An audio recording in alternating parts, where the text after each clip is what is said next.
Order! Order! You are an incorrigible delinquent at times. Behave yourself, man!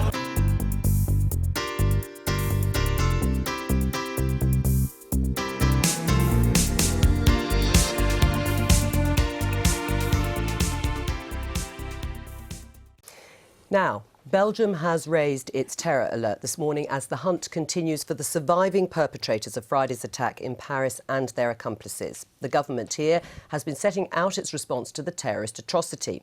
In a speech at the Mansion House in the City of London last night, the Prime Minister said Britain must summon the spirit of World War II if it is to defeat what he called the ISIL thugs. But it's not just about the amount of money we spend or the size of our forces.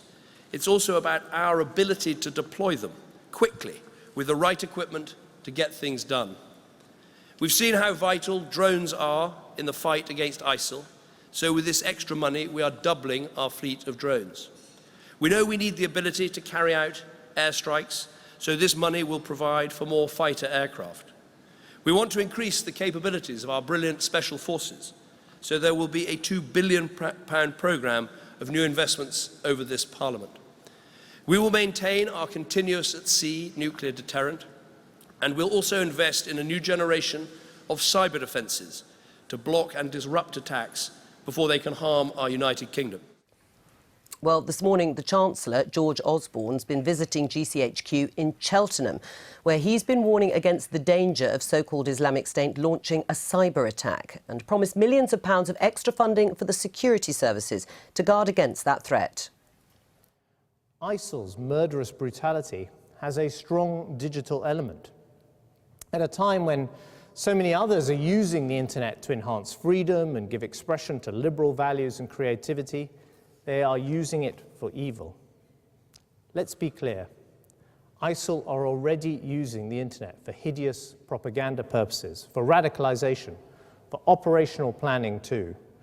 They have not so far been able to use it to kill people by attacking our infrastructure through cyber attack. They do not yet have that capability, but we know they want it, and we know they're doing their best to build it. So when we talk about tackling ISIL, that means tackling their cyber threat, as well as the threat of their guns and their bombs and their knives. George Osborne at GCHQ. Well, earlier this morning, the Chancellor announced that he has provisionally agreed cuts with another 7 government departments ahead of next week's spending review. Those are the Cabinet Office, the Scotland, Wales and Northern Ireland offices, HM Revenue and Customs, and both the Work and Pensions and Energy and Climate Change departments. They've all agreed to reduce spending by 6% a year, which adds up to a real terms reduction of 21% by 2019-20. The Chancellor has now reached provisional agreements with over half of Whitehall departments, totalling more than £4 billion of savings by the end of the Parliament. Well, Adam Fleming has more on the Chancellor's announcement. So, is he well on the way then to getting the savings that he wants, George Osborne? Well, Joe, let's look at the numbers. So, as you said, the Chancellor has now reached preliminary agreements of about £4 billion worth of savings. But he said earlier this year he wants to reach a total of £20 billion of savings by 2020. So far be it from me to say how he's doing and marking his homework. Just compare the 4 that we've got with the 20 that he wants to get at the end of this process.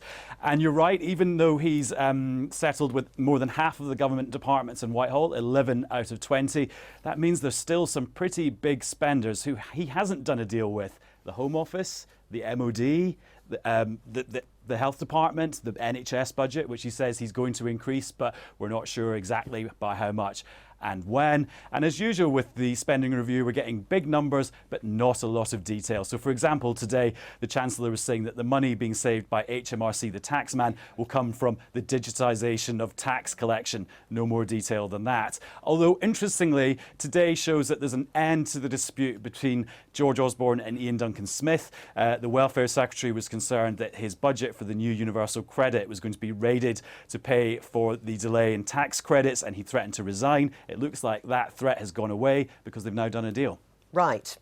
There's also been an announcement for more money for the intelligence services. That's come after the Paris attacks, but cuts, controversially, to police funding. Yes, I think the police forces are expecting, certainly in England, some quite big cuts to their budgets. So, for example, Bernard Hogan-Howe, the Commissioner of the Met, is saying that he expects cuts over the next 5 years of maybe up to £800 million, which means he'd have to sack maybe 5,000 police officers in London, which sounds like quite a lot. That's certainly how the police federations see it. They represent the rank and file. They've released a statement today saying that cuts of that level would jeopardise their ability to protect the public in the UK in the event of a Parisian-style terrorist attack.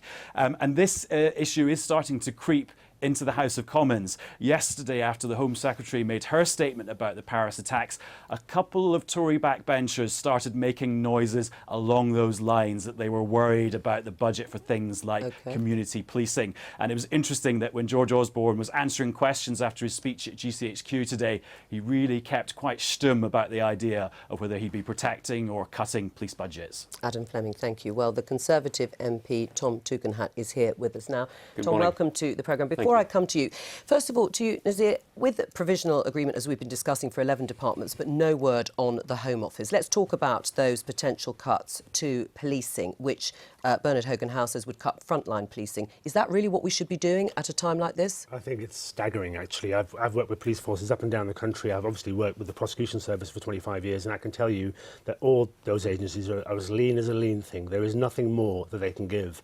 The back office has been basically decimated.